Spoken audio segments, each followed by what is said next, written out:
Bonjour à tous les amis et bienvenue dans cette nouvelle vidéo de Vivre sainement. Aujourd'hui, on va parler d'un accord qui, selon beaucoup d'observateurs, pourrait être le tournant géopolitique le plus important depuis la fin de la guerre froide, depuis des décennies. L'Iran et les États-Unis se regardent en chien de faïence, s'affrontent par proxy interposé, s'insultent dans les couloirs de l'ONU. Et voilà que d'un seul coup, Donald Trump vient de signer un accord d'entente avec Téhéran, non pas sous la tutelle de l'OTAN ou de l'Union européenne, mais avec la Russie et la Chine comme garant. Et derrière tout ce deal, il y a bien évidemment une grande question que tout le monde se pose déjà. Est-ce que ce deal est vraiment historique ou est-ce qu'on est juste en train de rejouer exactement le même film qu'on a déjà vu une vingtaine de fois auparavant? Et surtout, qui sont les gens qui veulent absolument que tout ça capote et pourquoi? C'est ce qu'on va essayer de décortiquer ensemble aujourd'hui. Et pour commencer, écoutez ce que le vice-président J.D. Vance a déclaré au lendemain de la signature de cet accord. Regardez.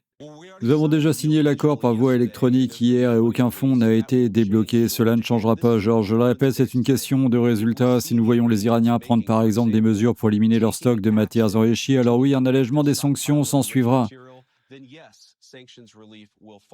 Si nous voyons les Iraniens prendre des mesures pour permettre le type de régime de vérification dont nous avons besoin pour nous assurer qu'ils ne vont pas fabriquer une arme nucléaire, oui, un allègement des sanctions s'en suivra. Il s'agit donc vraiment de suivre une voie où les Iraniens seront accueillis dans l'économie mondiale s'ils agissent correctement. Et Georges, il ne faut pas oublier que leur économie est fondamentalement détruite, leur programme nucléaire est fondamentalement détruit. S'ils ne font pas ce qu'il faut, s'ils n'acceptent pas le régime de vérification, ils n'auront tout simplement jamais les moyens de reconstruire leur programme nucléaire. Il s'agit donc fondamentalement d'une situation gagnant-gagnant pour le peuple américain. Ce que le président a dit, c'est qu'il souhaite que cela soit également une victoire pour le peuple iranien, mais cela nécessite un véritable travail de confiance et un comportement réellement positif de la part du système politique iranien. Nous verrons si cela se produit. Si c'est le cas, ils trouveront sans aucun doute en la personne du président des États-Unis et de toute son équipe un partenaire disposé à contribuer à la prospérité de leur pays. Comme vous le savez, ces accords s'accompagnent parfois de protocoles diplomatiques et de détails techniques à régler. Mais nous prévoyons de publier le texte intégral cette semaine. Nous voulons que le peuple américain puisse le consulter. Mais nous avons également constaté, bien sûr, certaines informations erronées concernant le contenu réel de l'accord. Nous avons vu des reportages précis sur le contenu de l'accord. Je pense que le plus important pour que le peuple américain comprenne, c'est que cet accord a en réalité un double objectif. D'une part, il garantit que l'Iran ne disposera jamais de l'arme nucléaire tout en ouvrant simultanément le détroit d'Ormuz. On constate déjà que les prix du pétrole sont passés d'un pic de 126 dollars le baril à environ 80 dollars le baril aujourd'hui. C'est un progrès considérable. Mais cela revient aussi fondamentalement à tendre la main à l'Iran et lui dire, écoutez, si vous êtes prêt à respecter vos obligations, si vous êtes prêt à autoriser de véritables inspections de votre programme nucléaire, alors nous vous accueillerons à nouveau au sein de l'économie mondiale. Je pense que ce que le président des États-Unis souhaite, c'est tourner la page sur 47 ans de relations infructueuses entre les États-Unis et l'Iran. Mais cela exige que les Iraniens respectent réellement leur part du marché. Donc, quand on dit que des milliards de dollars d'actifs vont être débloqués, ce n'est pas vrai. Ce qui est vrai, c'est que l'Iran aura un avenir bien meilleur et plus prospère s'il accepte les obligations qu'il a prises dans cet accord. Nous verrons bien sûr que c'est l'un des points que nous allons régler lors des discussions techniques qui suivront la signature officielle vendredi. Alors, ce que le vice-président américain vient de décrire, c'est toute la mécanique officielle de l'accord. Les sanctions ne seront levées qu'à une seule condition. L'Iran doit absolument passer aux actes, avec entre autres un programme nucléaire placé sous surveillance internationale. Et donc, s'en suivra une promesse de réintégration dans l'économie mondiale. Si seulement Téhéran respecte ses engagements. Alors, sur le papier, ça semble solide. Mais dans les cercles diplomatiques, beaucoup de gens ont accueilli cette annonce avec un scepticisme profond. Et franchement, ce scepticisme n'est pas du tout illégitime. On a déjà vu des accords avec l'Iran totalement s'effondrer, comme par exemple l'accord de Vienne en 2015, qui a duré à peine quelques années. Alors, qu'est-ce qui rend cet accord différent? Qu'est-ce qui fait que cette fois, les gens proches de Donald Trump pensent vraiment que ça va tenir? Eh bien, la réponse, elle est dans un détail que beaucoup de médias ont complètement ignoré. Regardez. Bon, commençons par ce que vous venez de dire, d'accord? En gros, le président s'est entretenu avec Vladimir Poutine pendant 1 heure le jour de son anniversaire. Il a aussi parlé à Xi Jinping qui aurait vraiment pu réagir à ça. En fait, tous ceux qui critiquent cet accord à ce stade pensaient justement que c'était ce qui allait se passer, que Donald Trump venait de faire exploser le monde. Eh bien, c'est ce qu'il a fait, mais d'une manière très différente et positive par rapport à ce que vous pourriez penser.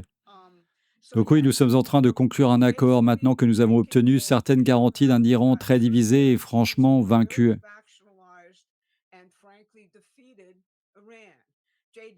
J.D. Vance, lors de ses différentes discussions ce matin, a souligné que nous dialoguons avec toutes les factions en Iran. Israël, pour l'instant, a un choix à faire. Va-t-on s'engager sur la voie d'une guerre sans fin, comme le soulignent Naftali Bennett et d'autres opposants à Netanyahou? Ou va-t-il en réalité adhérer pleinement aux accords d'Abraham? C'est l'objectif. L'objectif, contrairement à ce que les gens pourraient penser, est de nous sortir du Moyen-Orient, après toutes ces années de guerre sans fin dans cette région du monde.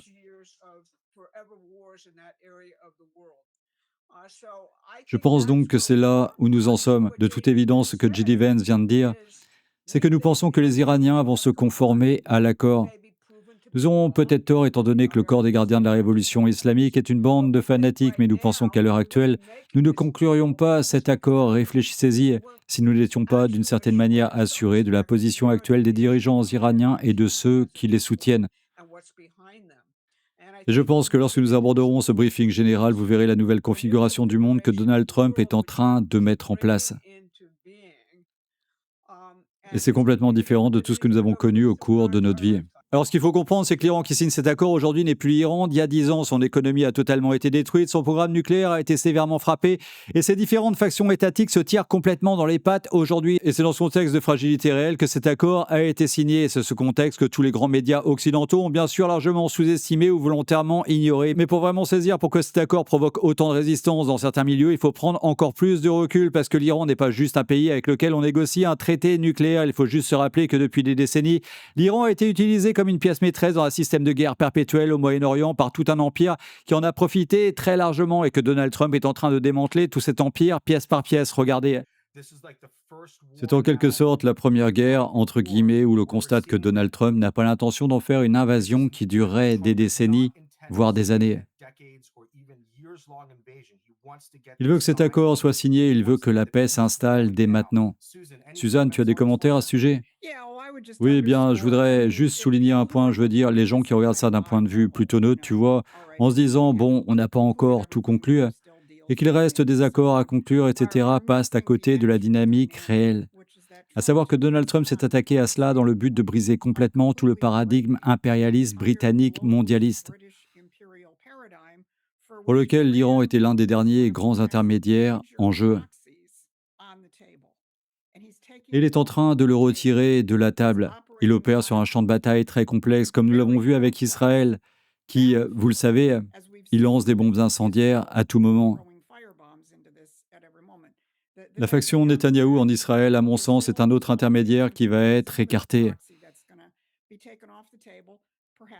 Peut-être par le peuple israélien d'ici quelques mois, en octobre, lors des élections. Mais il agit et la direction qu'il prend est complètement différente de ce qui s'est passé, franchement, au cours des 100 dernières années. Donc vous savez, le fait de ne pas avoir de traité final tout à fait finalisé, etc., surtout compte tenu de la situation en Iran à l'heure actuelle, n'est pas l'objectif immédiat. L'objectif immédiat est d'établir, en rouvrant le détroit, le principe et la voie par lesquels l'Iran ne disposera pas d'armes nucléaires. Et encore une fois, de briser l'ensemble du cadre géopolitique qui tient le monde en otage depuis plus d'un siècle et demi. Alors ce qui est fascinant avec Donald Trump, c'est qu'il ne se contente pas de négocier un accord, il essaie de changer toutes les règles du jeu dans leur totalité. Et ça, certains ne peuvent tout simplement pas le tolérer, parce que quand on démantèle tout un système qui a mis plus d'un siècle à se construire, il y a forcément des gens qui vont perdre de leur influence, de leur argent et de leur raison d'être. Et ces gens-là ne vont pas rester les bras croisés à attendre. Et la preuve, c'est ce qui s'est passé au moment même où l'encre numérique de cet accord était encore fraîche. Regardez. Et l'Iran semble se retirer de l'accord. Eh bien, c'est tout ce qui s'est passé. Le retrait de l'Iran de l'accord, c'est tout ce qui s'est passé depuis la signature du mémorandum. D'accord, mais je voudrais aborder, juste pour commencer, quel est le problème avec Israël. Et supposons que j'ai ici un ami qui affirme que la position d'Israël et de Netanyahou est qu'ils vont continuer à essayer de frapper le Hezbollah au Liban. Eh bien, je pense que vous allez voir qu'Israël va être remis au pas dans les prochaines 24 heures. Et vous allez voir, vous savez, en substance, il faut comprendre que la politique israélienne est une affaire vraiment complexe quand on est à l'intérieur du pays. Netanyahou est pris de toutes parts à ce stade. On lui dit, en gros, c'est vous qui nous avez fait ça et vous avez perdu la guerre. Les élections approchent en Israël. C'est à mon avis le moteur de la situation ici. Et Trump est vraiment furieux. Netanyahou doit donc réfléchir à ce qui se passerait si je m'en prenais violemment au président des États-Unis et que je le mettais hors de lui. Eh bien, les conséquences d'un tel geste seraient considérables. Je pense donc qu'ils vont se ressaisir. Vous savez, le Liban est dans un état lamentable. Et vous savez, nous allons publier un dossier spécial destiné à nos abonnés sur, vous savez, l'extrémisme islamique au cours des prochaines semaines. Et nous passerons en revue la situation au Liban qui, constitutionnellement, vous savez, ouvre la voie à une guerre de religion. C'est inscrit dans la constitution libanaise. Et nous faisons tout ce qui est en notre pouvoir pour apaiser cette situation. Et je pense que la situation va s'apaiser. Voilà donc comment je répondrai à cette question. Comme l'a dit Suzanne, il y aura beaucoup d'autres embûches sur le chemin, mais la direction à suivre est très très claire. Donc Netanyahou est sous pression de toutes parts de Donald Trump, de son opposition intérieure et d'une opinion publique israélienne qui commence sérieusement à se poser des questions. Mais il serait naïf de croire que Netanyahou agit tout seul, parce que derrière lui, il y a tout un réseau de think tanks, de centres d'influence et d'institutions qui ont construit toute leur raison d'être sur la menace iranienne et qui n'ont absolument aucun intérêt à ce que la paix s'installe au Moyen-Orient. Et comme nous savons déjà, le plus puissant et le plus discret de tous ces acteurs ne se trouve d'ailleurs pas à Tel Aviv ni à Washington. En fait, il opère depuis Londres et il vient littéralement de conseiller à l'Iran de ne pas lâcher ses cartes. Regardez. Les Britanniques donnent aussi des consignes très précises sur la manière d'essayer de maintenir le conflit avec l'Iran. Adam, pourriez-vous afficher ces citations de Chatham House? Il y a quelques jours, Chatham House, avant l'annonce du protocole d'accord, a publié un article.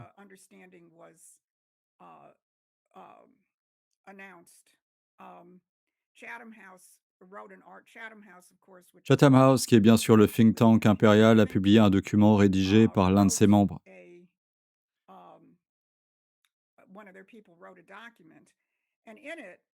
Dans ce document, ils indiquent très clairement que l'Iran a désormais découvert ses nouveaux pouvoirs, à savoir qu'il peut continuer à tenir le monde en otage.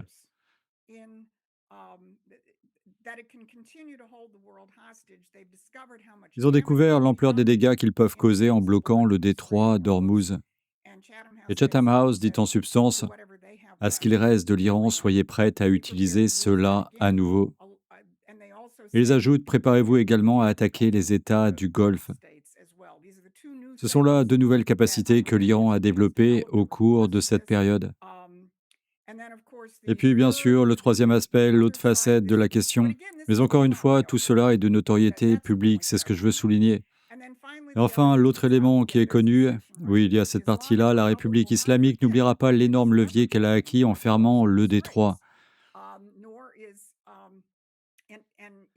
Et vous savez, elle dit en substance qu'elle l'intégrera dans sa stratégie future. Eh bien, je ne sais pas exactement à qui s'adresse Chatham House, mais je pense qu'il y a fort à parier qu'il s'agit de ses propres sources à l'intérieur de l'Iran.